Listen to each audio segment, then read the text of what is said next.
Olá, tudo bem? Você já teve vontade de conhecer mais sobre a Bíblia, em especial sobre algum livro específico da Bíblia? Se a sua resposta é sim, eu gostaria de convidá-lo a iniciar uma jornada comigo, onde nós estudaremos a cada semana uma porção de um livro específico da Palavra de Deus. Nós estaremos estudando a partir de hoje a Epístola aos Filipenses e nós estaremos capítulo a capítulo, trecho a trecho, aprendendo um pouquinho mais sobre a palavra do Senhor, sobre aquilo que o apóstolo Paulo disse e, mais específico, qual a relevância desse texto para os nossos dias hoje. Você já recebeu uma carta de uma pessoa muito especial, importante ou muito amada, querida por você? Você pode estar pensando que essa pergunta é um pouco descontextualizada, já que vivemos na era da tecnologia e em poucos segundos nós enviamos uma mensagem e essa mensagem cruza um planeta. Mas não era assim no primeiro século, no momento em que o apóstolo Paulo viveu. O meio mais comum de comunicação na época era a carta ou até mesmo os mensageiros. Aqueles que viveram em uma época onde a carta era um meio comum de comunicação, talvez entendam um pouquinho o sentimento que os irmãos de Filipos tiveram quando receberam a carta do apóstolo Paulo. Paulo foi uma pessoa muito querida, importante para aquela igreja. Afinal de contas, ele tinha sido fundador. Diferente de como nós fazemos hoje em dia, que colocamos a identificação do remetente no final das nossas cartas ou dos nossos e-mails, na época em que o apóstolo Paulo viveu, o remetente ou a identificação era colocada logo no começo. E tem algo significativo aqui.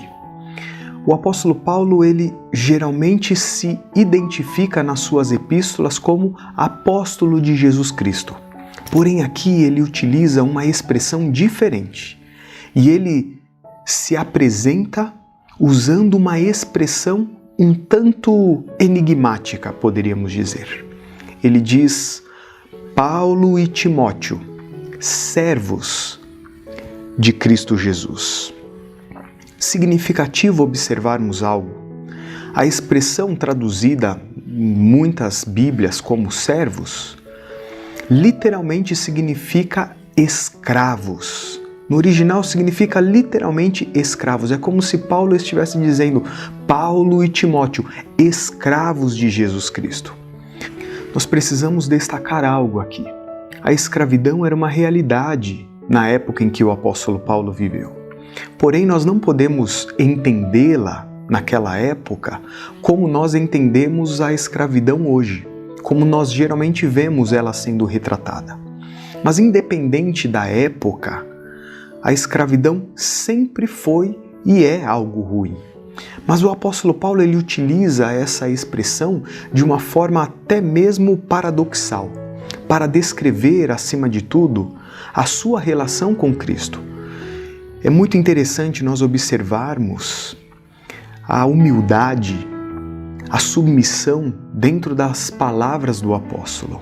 É um paradoxo, Paulo, usar essa expressão aqui, já que escravidão, independente da época, é algo ruim.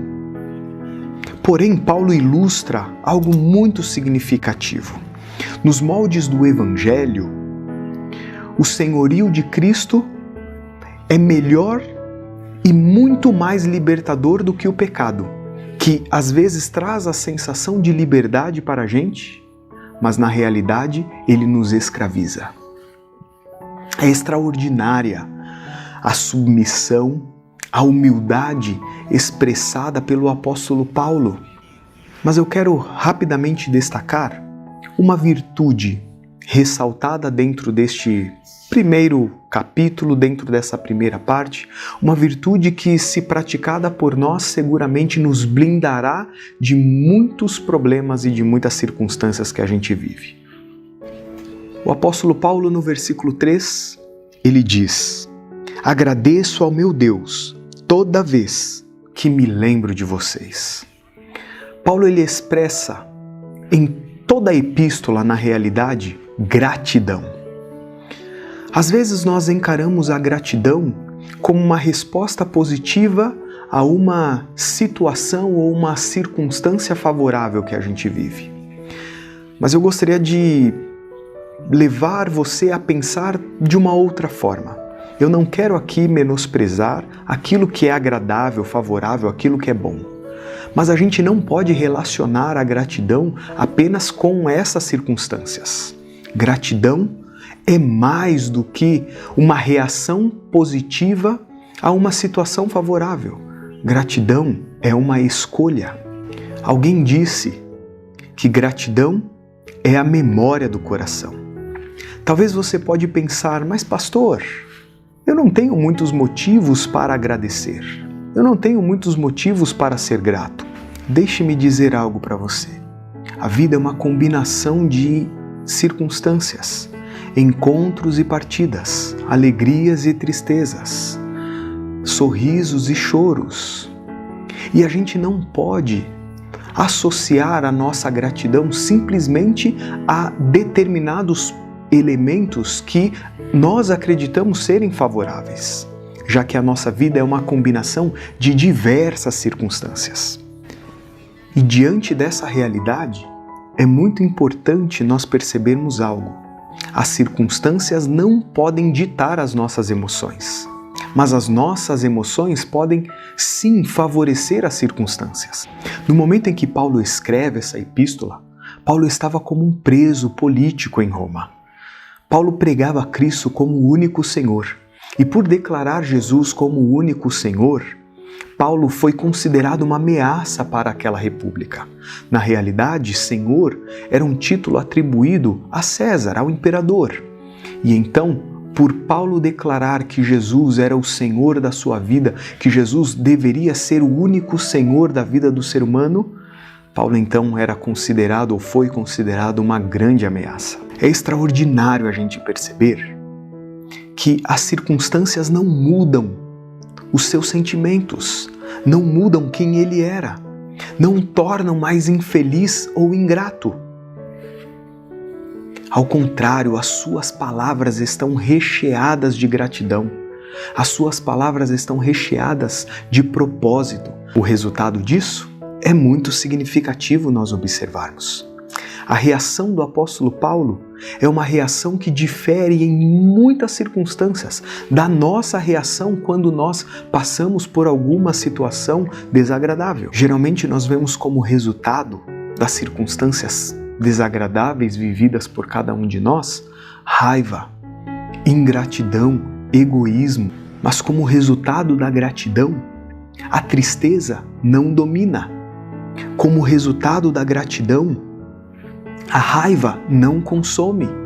Como resultado da gratidão, o egoísmo não o tira do seu propósito. Gratidão, queridos. Para chegar até ela, é preciso uma reavaliação da nossa vida. É preciso uma reavaliação das circunstâncias que nos rodeiam. E o que o apóstolo Paulo reflete aqui ou demonstra aqui é aquilo que ele já tinha declarado lá no começo. Na realidade, as suas palavras dentro desse primeiro bloco, dentro desses primeiros versos, mostram que ele de fato vivia aquilo que ele pregava. De fato, ele manifestava o fruto do Espírito.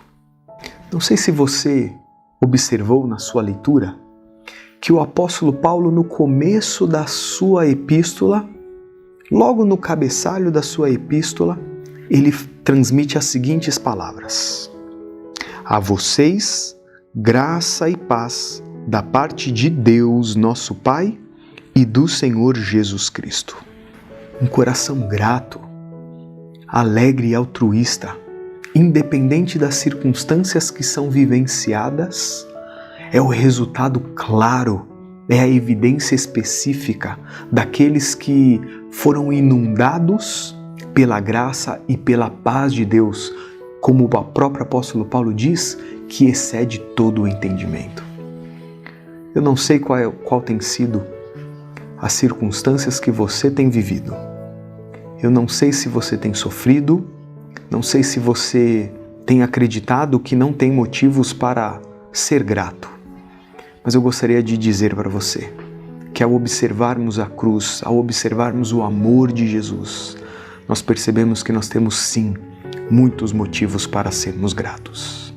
Eu gostaria de orar neste momento, pedindo para que a paz de Deus, que excede todo o entendimento, e a graça de Jesus possa inundar o nosso coração, o meu e o seu, e assim a gente consiga desfrutar daquilo que o Senhor tem preparado para a gente e desde já a gente continue dando evidências de que de fato nós pertencemos a Ele.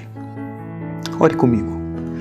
Querido e bom Deus, nós expressamos a nossa gratidão a Ti, pelo Teu amor acima de tudo, pela graça que inunda o nosso coração, por essa graça que transborda na nossa vida.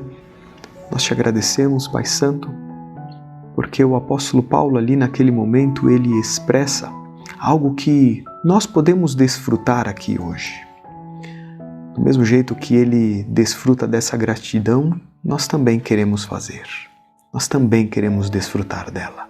Por isso pedimos que a graça de Jesus, o seu amor e a comunhão com o Espírito continue repousando sobre a gente, para que realmente a gente continue dando evidências que nós pertencemos a Ti. Em nome de Jesus nós rogamos. Amém, Senhor.